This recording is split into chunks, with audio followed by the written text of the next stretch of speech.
যুক্তরাষ্ট্রের প্রতিরক্ষা মন্ত্রণালয় বিশ্বজুড়ে পরিচিত শক্তিশালী ও আধুনিক সামরিক নীতি ও কৌশলের কেন্দ্রবিন্দু হিসেবে। তবে সম্প্রতি এক অপ্রত্যাশিত প্রস্তাব জারি করেছে মার্কিন প্রেসিডেন্ট ডোনাল্ড ট্রাম্প।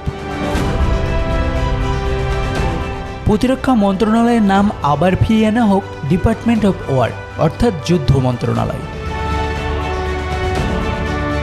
প্রেসিডেন্ট ট্রাম্পের যুক্তি, নাম পরিবর্তন শুধু প্রতীকী নয়, এটি একটি বার্তা যে যুক্তরাষ্ট্রের সামরিক বাহিনী শুধু প্রতিরক্ষায় সীমাবদ্ধ নয়, বরং আক্রমণাত্মক সক্ষমতায়ও শক্তিশালী।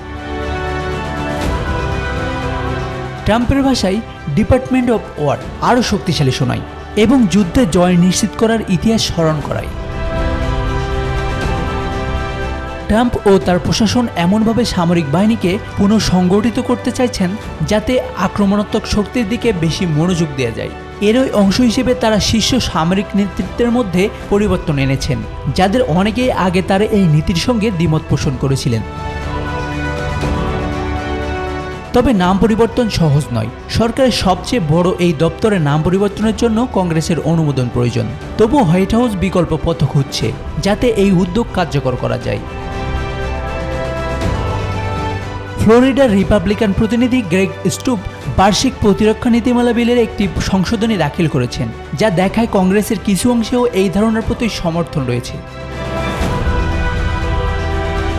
মূলত এই প্রস্তাবের পিছনে রয়েছে ট্রাম্পের সামরিক দর্শন। তিনি সামরিক বাহিনীর মধ্যে DEI বা বৈচিত্র্য, সমতা ও অন্তর্ভুক্তি বিষয়ক নীতির পরিবর্তে যুদ্ধের জন্য প্রস্তুত সেনাদের অগ্রাধিকার দিতে চান।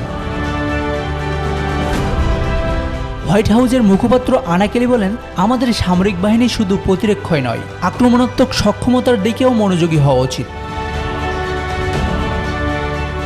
ইতিহাসের আলোয় ডিপার্টমেন্ট অফ ওয়ার ধাপে ধাপে ডিপার্টমেন্ট অফ ডিফেন্সে রূপান্তরিত হয়। 1947 সালে ন্যাশনাল সিকিউরিটি অ্যাক্ট সেনাবাহিনী, নৌবাহিনী ও বিমান বাহিনীকে একীভূত করে ন্যাশনাল মিলিটারি এস্টাবলিশমেন্ট গঠন করে।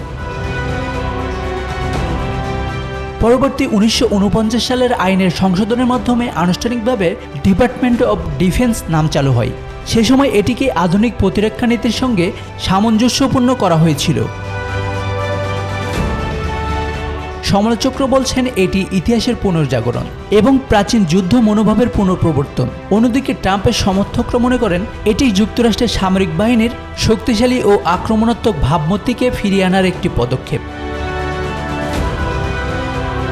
এতে স্পষ্ট হয় ট্রাম্প প্রশাসনের সামরিক নীতিতে আক্রমণাত্মক অবস্থানকে গুরুত্ব দিচ্ছে। ডিপার্টমেন্ট অফ ওয়ার বা যুদ্ধ মন্ত্রণালয় নামের প্রস্তাব সেই প্রতিফলন। তবে এটি বাস্তবে কার্যকর হবে কিনা এবং তা কতটা সমর্থন পাবে তা সময়ও বলে দেবে। Bangla affairs news desk.